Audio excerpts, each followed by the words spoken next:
Happy Friday! You made it. Great job. So I'm going to go through our Friday lesson plan in case you want to follow along at home. It's still nursery rhyme theme week, so we are going to do Three Little Kittens, and we'll sing the Three Little Kittens Have Lost Their Mittens. And then we're going to make a little mitten. I'm just going to let them color all over a paper, and then I'll cut it out into a little mitten shape. And then when we sing the song, if you trace it to their hand, it'll be able to fit their hand. They can wear their little mitten. So that's what we'll do for art and our song. For our language and literacy, it will be our last day to use our Facebook. I went through this several other times during the week. You can go back and look if you need to. I have each of the children's pictures in under the sticky note, and we're going to go through and talk about facial recognition like we talked about earlier in the week.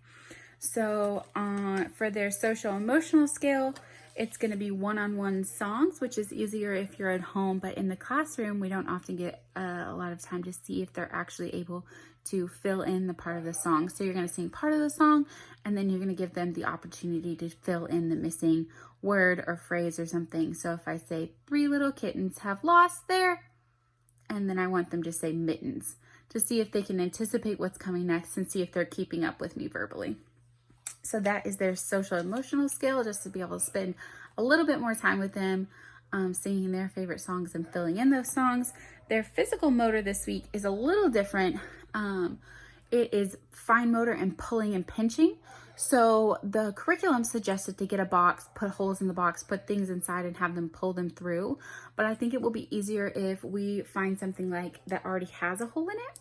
So what I'm going to do with these connecting wheels is I'm just going to feed a little bit of the scarf through, and I'm going to have them keep pulling and pulling and pulling it through. So it's the same pinching and pulling motion, just a little bit easier to replicate. You could do this with like a slotted spoon and some paper. If you just like fold the paper, they can just pull it through.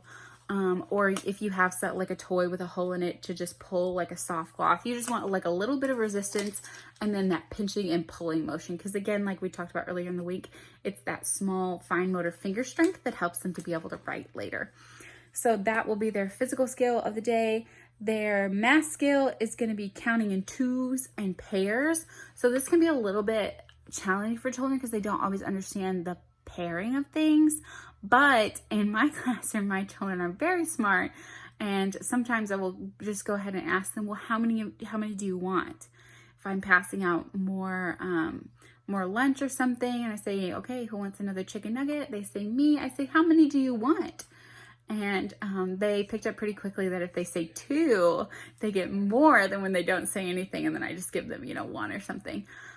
So you can ask them, how many do you want? Do you want 2? And then show them 2 objects, and they say, or do you want 1? And move 1 away, and so that they can see that 2 is a quantity more.